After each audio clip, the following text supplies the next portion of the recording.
Justin girder कहते हैं कि दुनिया के कुछ मूलभूत प्रश्न ऐसे हैं जिनका उत्तर प्रत्येक व्यक्ति के लिए अलग अलग जरूर हो सकता है, पर फिर भी शायद ही दुनिया का कोई ऐसा इंसान होगा जिसके मन में ऐसे सवाल न उठते हों, जो भले ही फंडामेंटल नहीं है पर हर आदमी के दिमाग में आता जरूर होगा। अतीत काल से ही एक सवाल जो मानव सभ्यता के दिमाग में आया वो ये है कि दुनिया का निर्माण कैसे हुआ, या ये दुनिया कहाँ से आई, या फिर आप कौन हैं, मृत्यु के बाद क्या होगा। लेखक कहता है कि इसके बारे में हर आदमी के अपने तर्क होते हैं। जैसे हमें ये पता है कि धरती अंतरिक्ष में एक छोटा सा ग्रह है, लेकिन इसके बाद ये सवाल आएगा कि अंतरिक्ष कहाँ से आया। अगर आप ये मान लें कि अंतरिक्ष हमेशा से था, पर क्या ये संभव है कि हर चीज हमेशा से थी, जबकि दुनिया में हर चीज का आरंभ कहीं ना कहीं तो हुआ ही होगा, जो ये सिद्ध करता है कि दुनिया किसी दूसरी चीज से बनी होगी। पर अगला सवाल जो दिमाग में आ सकता है वो ये है कि फिर वो दूसरी चीज कहाँ से आई। आप शायद ये कह सकते हैं कि कोई चीज एक बिंदु पर शून्य से बनी होगी, या ये कह सकते हैं कि उसे ईश्वर ने बनाया होगा, या फिर ये कह सकते हैं कि ईश्वर ने ये दुनिया बनाई। पर सवाल अभी भी वही है कि ईश्वर कहाँ से आया। क्या उसने स्वयं को शून्य से बनाया? क्योंकि स्वयं को बनाने के लिए भी स्व की जरूरत तो पड़ेगी ही। तो सिर्फ एक संभावना रह जाती है कि ईश्वर हमेशा से था, लेकिन इस बात को हम पहले ही अस्वीकार कर चुके हैं कि जो कुछ भी अस्तित्व में है उसे कहीं न कहीं से आरंभ जरूर होना चाहिए। जस्टिन गार्डर कहता है कि इन्हीं मूलभूत प्रश्नों के उत्तर जानने की यात्रा को दर्शन शास्त्र कहते हैं। जीवन में सबसे महत्वपूर्ण क्या है, इसका उत्तर प्रत्येक व्यक्ति के लिए अलग अलग हो सकता है। उदाहरण के तौर पर किसी भूखे आदमी के लिए खाना महत्वपूर्ण हो सकता है, जबकि ठंड से मरने वाले किसी इंसान के लिए गर्माहट महत्वपूर्ण हो सकता है। फंडामेंटल जरूरतें पूरी होने के बाद इंसान सोचता है कि क्या कुछ और भी है जिसे वो पा सकता है, क्योंकि एक दार्शनिक सोचता है कि आदमी केवल रोटी से जिंदा नहीं रह सकता, क्योंकि विचार करना ही उसकी असली पहचान है। दुनिया कैसे बनी, जो कुछ भी हो रहा है, क्या उसके पीछे कोई इच्छा या उसका कोई अर्थ है? क्या मृत्यु के बाद जीवन है? जस्टिन गार्डर कहते हैं कि युगों युगों से इंसान ये सवाल पूछते आए हैं, फिर वो चाहे किसी भी संस्कृति, किसी भी काल, किसी भी स्थान का हिस्सा रहे हो। इतिहास ने ऐसे सवालों के अलग अलग तरीके से जवाब देने के प्रयास किए हैं। दार्शनिकों द्वारा सच की खोज एक जासूसी कहानियों जैसी होती है। कुछ लोग सोचते हैं कि व्यक्ति ए हत्यारा है, कुछ लोग सोचते हैं कि व्यक्ति बी हत्यारा है। हो सकता है कि हम इस बात का पता लगा सकें, या हो भी सकता है कि हम इसका पता न लगा सकें। ये बिल्कुल वैसे ही है जैसे मृत्यु के बाद का जीवन, जिसका उत्तर हाँ और ना दोनों हो सकता है। 2000 साल पहले एक यूनानी दार्शनिक हुआ जिसका विश्वास था कि दर्शन शास्त्र मनुष्य के विस्मय करने की क्षमता में है। एक अच्छा दार्शनिक होने के लिए एकमात्र चीज की आवश्यकता है, और वो है आपके विस्मित होने की क्षमता। दार्शनिक कभी भी इस दुनिया का बिल्कुल आदी नहीं होता। उसे दुनिया एक चौंकाने वाली या एक पहेली जैसी लगती है, और वो जीवन भर एक जिज्ञासु बना रहता है। तो अगर आपके अंदर जिज्ञासा करने की क्षमता नहीं है तो आपको सावधान होने की जरूरत है। फिलॉसफी से हमारा मतलब लगातार सोचने के उस तरीके से है जिसकी शुरुआत आज से 2600 साल पहले यूनान में हुई थी। शुरुआत में लोगों ने अपने प्रश्नों के उत्तर को एक धार्मिक स्पष्टीकरण दिया और इसे पीढ़ी दर पीढ़ी कथाओं के माध्यम से आगे बढ़ाया। उदाहरण के लिए नॉर्वे के लोगों का यह मानना था कि बरसात और बादलों का गरजना देवताओं के विचरण या भ्रमण की एक घटना है। उनका यह मानना था कि बरसात का कारण उनके देवता थॉर हैं।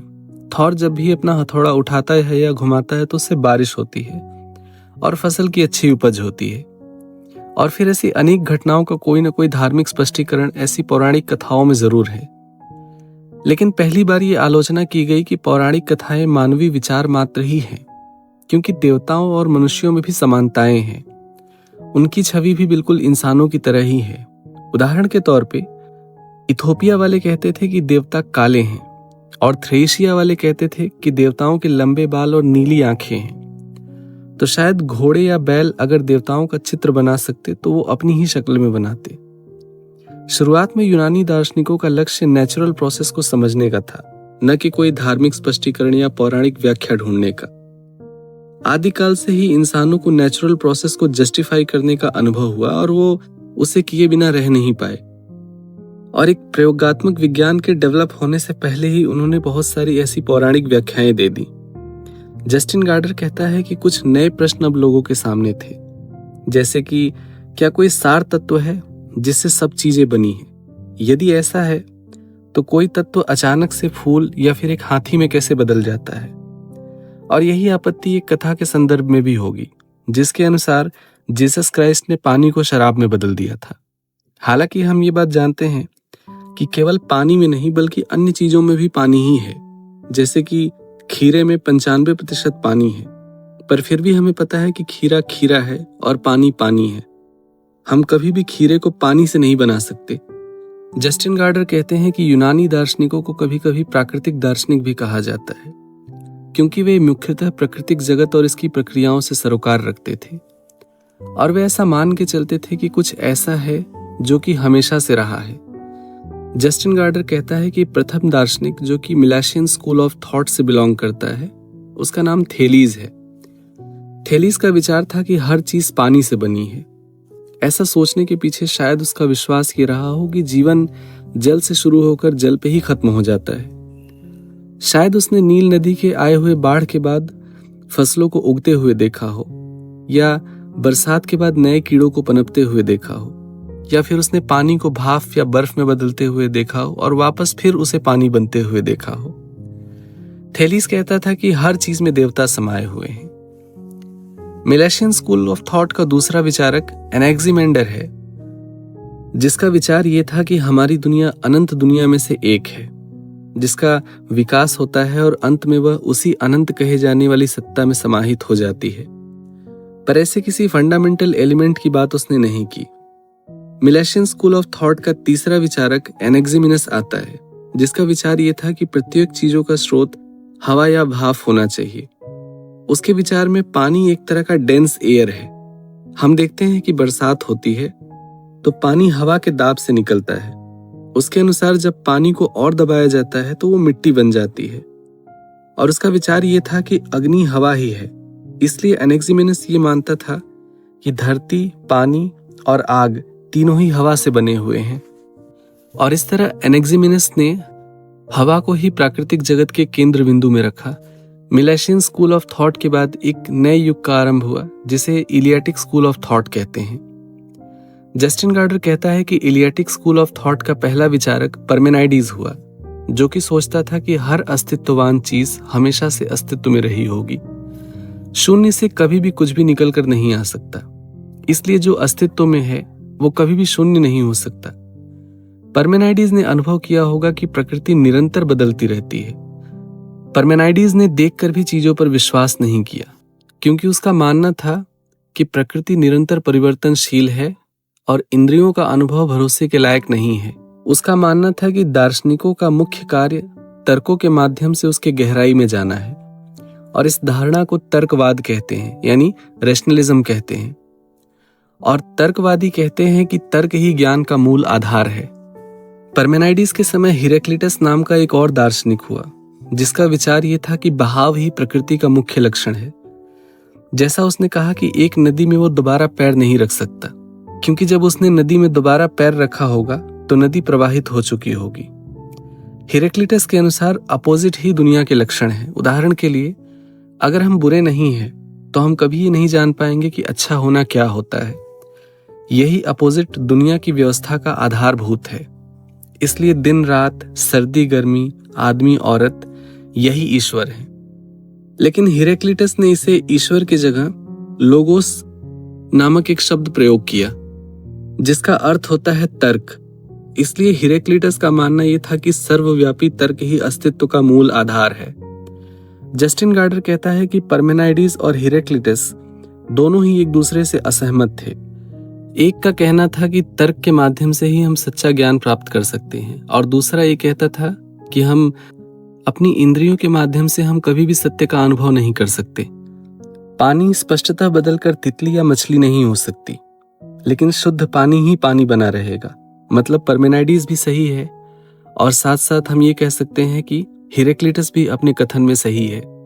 ये दोनों किसी एक बात पर राजी होते हैं और दूसरी बात पर राजी नहीं हो पाते हैं। इसके बाद एम्पिडोक्लीज नामक एक और विचारक हुआ, जिसके अनुसार हिरेक्लिटस और परमेनाइडिस दोनों एक बात पे सही थे और दूसरी बात में गलत। एम्पिडोक्लीस के अनुसार केवल पानी और न ही केवल हवा मिलकर कभी गुलाब बना सकते हैं या फिर किसी अन्य प्राकृतिक वस्तु का निर्माण कर सकते हैं। इसलिए प्रकृति का स्रोत संभवतः एक से ज्यादा तत्व हो सकते हैं और इस बात को आधार बनाकर एम्पिडोक्लीस इस निष्कर्ष पर पहुंचा कि प्रकृति 4 चीजों से मिलकर बनी है, जिनमें से पृथ्वी, अग्नि, हवा और पानी क्रमशः है। लेकिन प्रत्येक वस्तुओं का इस मिश्रण का अनुपात अलग अलग हो सकता है। इसलिए यह कहना सही नहीं है कि हर चीज बदलती है, क्योंकि मूल रूप से शायद कुछ भी नहीं बदलता। शायद एम्पिडोक्लीस लकड़ी के एक जलते हुए टुकड़े को देखा, ऊपर जाता हुआ धुआं उसे हवा की तरह दिखाई देता है, अग्नि प्रत्यक्ष दिखाई देती है, जो बची हुई राख है वो मिट्टी की तरह दिखाई देती है, और जलने के कारण लकड़ी में आया एक तिरछापन ये सिद्ध करता है कि लकड़ी में पानी है। और शायद इसीलिए प्राकृतिक जगत के निर्माण में वो इन्हीं 4 तत्वों को मूल आधार समझता है। एम्पिडोक्लीस का मानना था कि प्रकृति में केवल 2 ही शक्तियां काम करती हैं, एक प्रेम है और दूसरा संघर्ष है।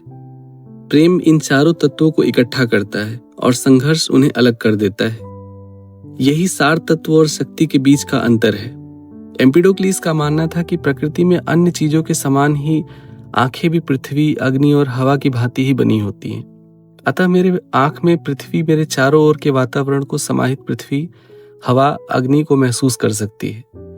पर अगर मेरे आंख में इन चारों में से कोई एक पदार्थ न हो तो मैं उसका अनुभव नहीं कर सकता। एनेक्सिगोरस नाम का एक और दार्शनिक हुआ जो इस तर्क से सहमत नहीं था। एनेक्सिगोरस का मानना था कि प्रकृति सूक्ष्म कणों के अनंत संख्याओं से बनी है, जो कि आंखों के लिए अदृश्य है।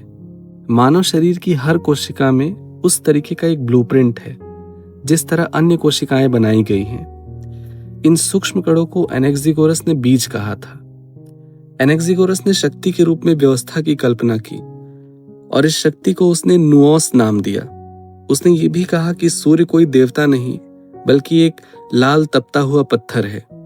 उसका विश्वास था कि सारे आकाशीय पिंड, ग्रह उसी से बने हैं जिससे पृथ्वी बनी है, और उसने दावा किया कि चंद्रमा का कोई प्रकाश नहीं होता। चंद्र ग्रहण और किसी गिरी हुई उल्का पिंड का अध्ययन करके शायद वो किसी ऐसे निष्कर्ष पर पहुंचा होगा। एक अंतिम प्राकृतिक दार्शनिक हुआ जिसका नाम था डेमोक्रिटस। डेमोक्रिटस रूपांतरण वाले विचारों से सहमत था और इस बात से भी कि प्रत्येक वस्तु ढेर सारे सूक्ष्म कणों से बनती है, और इसी इकाई का नाम उसने एटम रखा। एटम का शाब्दिक अर्थ होता है अनकटेबल, जिसका मतलब होता है जिसको फर्दर काटा ना जा सके। डेमोक्रिटस ये मानता था कि प्रकृति अनंत गुणों वाले इन्हीं असीम और विविध प्रकार के एटम से मिलकर बनी है, जिनकी संख्या भले अनंत हो पर वे मूलभूत तरीके से अपरिवर्तनशील और अविभाज्य है। डेमोक्रिटस मानता था कि हर अस्तित्ववान वस्तु केवल अणु और शून्य से बन सकती है, और दर्शन शास्त्र के इस विश्वास को भौतिकतावाद कहते हैं। हर चीज जो प्रकृति में हो रही है वो एक प्राकृतिक कारण से होती है जो कि स्वयं में ही निहित है। डेमोक्रिटस ये मानता था कि आत्मा भी ऐसे सूक्ष्म कणों से बनी है। जब एक मनुष्य की मृत्यु होती है तो ये आत्मा अणु विभिन्न दिशाओं में उड़ जाते हैं। डेमोक्रिटस बहाव वाली बात से राजी था और बहते हुए इन कणों का नाम उसने अणु रखा। जस्टिन गार्डर कहता है कि दर्शन शास्त्र की एक और शाखा, जिसे नियतिवाद कहते हैं, जिनका मानना था कि जो कुछ भी हो रहा है वो सब पूर्व निर्धारित है। और ऐसी प्राचीन कथाएं हैं कि यूनानियों का विश्वास था कि वो अपने नियति को जानने के लिए प्रसिद्ध देवता डेल्फी की देववाणी से सलाह लेते थे। देववाणी का देवता अपोलो अपने पुजारिन पाइथिया के माध्यम से बोलता था। पर ऐसा नहीं है कि ये विचार केवल यूनानियों में ही प्रचलित था। उदाहरण के तौर पे मेडिकल साइंस के डेवलप होने से पहले लोगों का मानना यह था कि बीमारियां किसी अधिदैविक कारणों से होती हैं। उदाहरण के तौर पे इन्फ्लुएंजा, जो कि एक बीमारी है पर जिसका शाब्दिक अर्थ होता है ग्रहों और नक्षत्रों का हानिकारक प्रभाव। जस्टिन गार्डर कहता है कि प्राकृतिक दार्शनिकों के बाद दर्शन शास्त्र में एक नए युग का आरंभ हुआ जिसका केंद्र बिंदु एथेंस था। एथेंस वो जगह है जहां से धीरे धीरे सामाजिक व्यवस्था, प्रजातंत्र, विधानसभा धीरे धीरे विकसित होना शुरू हुआ। प्रजातंत्र ठीक से काम कर सके, इसके लिए जरूरी था कि एथेंस के नागरिकों को शिक्षित किया जाए ताकि वो डेमोक्रेटिक प्रोसेस में भाग ले सके। इसके लिए सर्वाधिक आवश्यकता थी उन्हें स्वयं को व्यक्त करने की, ताकि कोई व्यक्ति अपनी बात एक लॉजिकल और एक आत्मविश्वासी तरीके से सामने रख सके।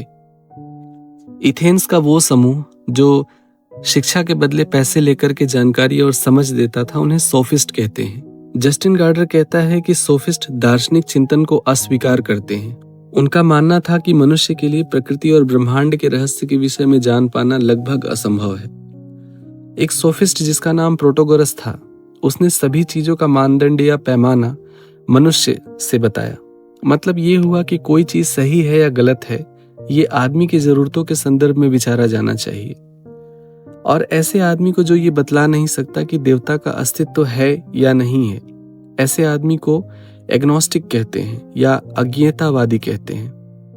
अपनी विभिन्न यात्राओं के माध्यम से सोफिस्टों ने एथेंस में सामाजिक आलोचना का एक रास्ता तैयार किया। क्या नेचुरल है और क्या सोशल। उदाहरण के तौर पर स्वाभाविक विनम्रता समाज जनित होती है, न कि अंतःजनित। उदाहरण के तौर पर आप स्वयं को बिना कपड़ों में देखें और इससे आप डरते हैं, तो ये स्वाभाविक है या समाज जनित? शायद इसका उत्तर समाज जनित ही है, क्योंकि कुछ ऐसे समाज हैं जो न्यूडिटी को असभ्यता मानते हैं, और हमें ये भी पता है कि कुछ ऐसे समाज भी हैं जो न्यूडिटी को सहज स्वीकार करते हैं। तो ऐसे विषयों का निर्णय कोई समाज कर सकता है, न कि प्रकृति। जस्टिन गार्डर कहता है कि दर्शन शास्त्र के इतिहास का पहला प्रोफाउंड थिंकर यानी सिस्टमैटिक थिंकर सुकरात को कहा जाता है। हालांकि सुकरात के विषय में हमें जो भी जानकारी है वो प्रत्यक्ष रूप से नहीं है, बल्कि उसके एक शीर्षक के डायलॉग के माध्यम से है। नॉलेज इज द वर्च्यू, यानी ज्ञान ही सद्गुण है। सुकरात अपने इन्हीं वचन के लिए जाना जाता है। वो ये कहता था कि ज्ञानी ही पूजनीय है। सुकरात के वचन को हम प्लेटो के माध्यम से सुनते हैं, इसीलिए हम निश्चय पूर्वक ये कह नहीं सकते कि ये वचन प्लेटो के हैं या सुकरात के हैं। लेखक कहता है कि सुकरात केवल प्रश्न पूछता था किसी बात को शुरू करने के लिए, और अपने विरोधियों को उन्हीं के तर्कों में उलझाता था ताकि वो सही और गलत को समझने के लिए बाध्य हो सके।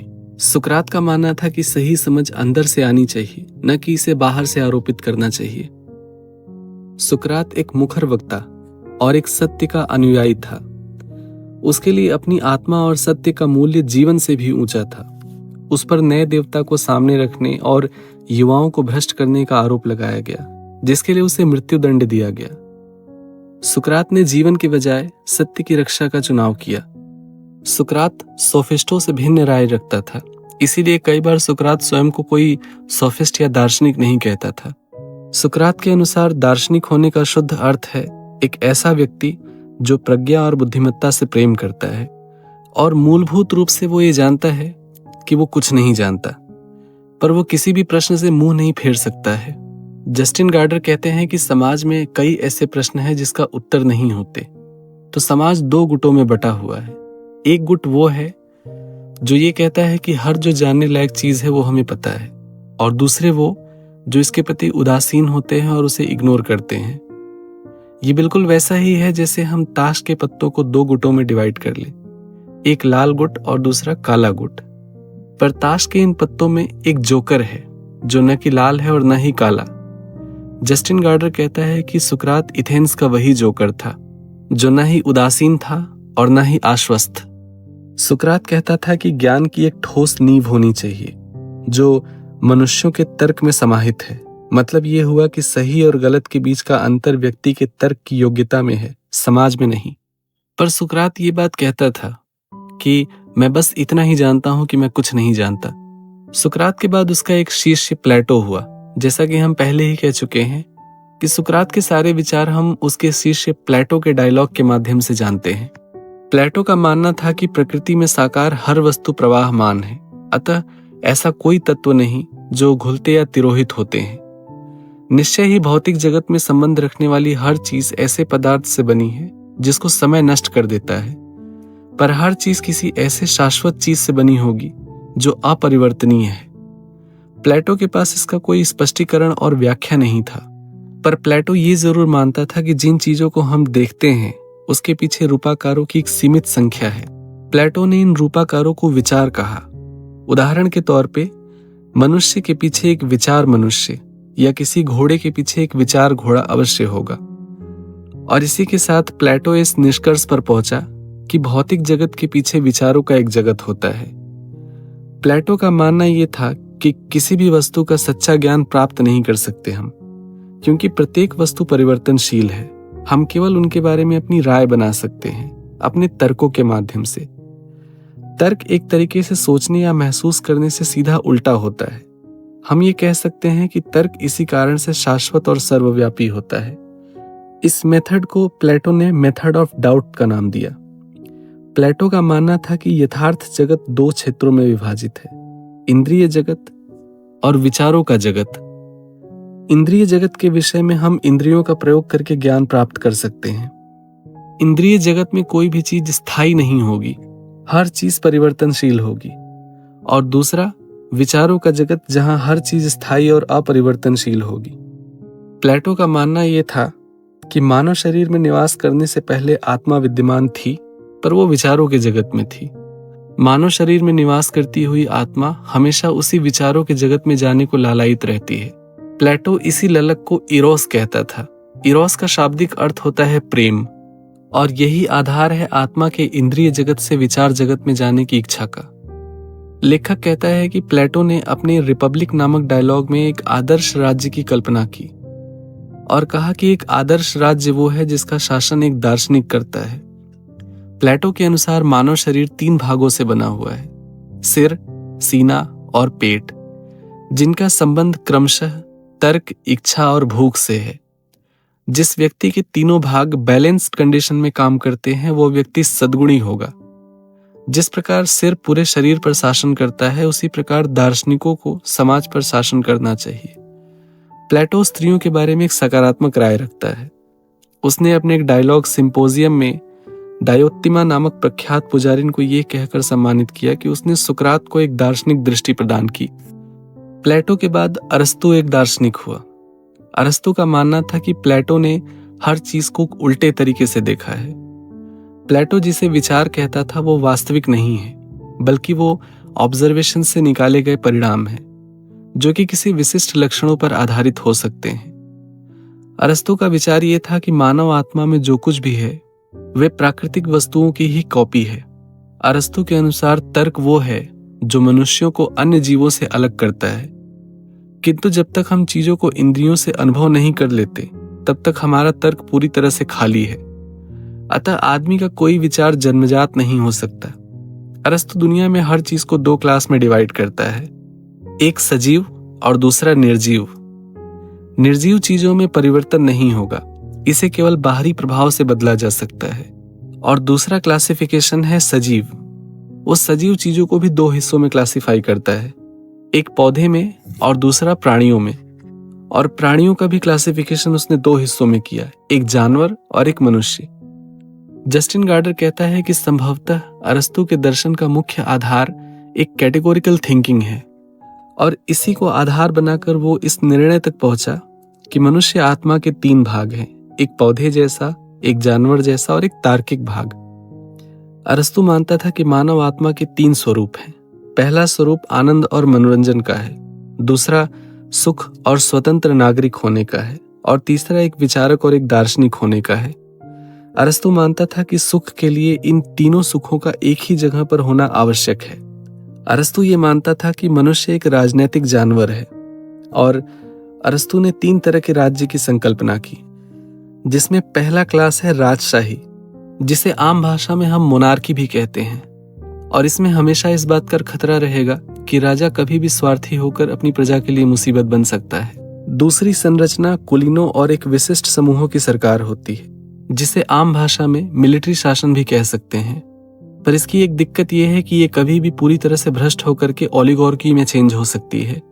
एक राज्य की स्थायी और तीसरी संरचना एक प्रजातांत्रिक राज्य है। पर प्रजातंत्र की दिक्कत यह है कि प्रजातंत्र कभी भी भीड़ तंत्र में परिवर्तित हो सकती है। और इस तरह से हमें समझ आया कि अरस्तु एक कैटेगोरिकल थिंकर था, और उसके दर्शन का हर आधार एक कैटेगोरिकल थिंकिंग है। अरस्तु ने विज्ञान, समाज और गणित में अनेक काम किए, जिसके लिए वो सराहनीय है।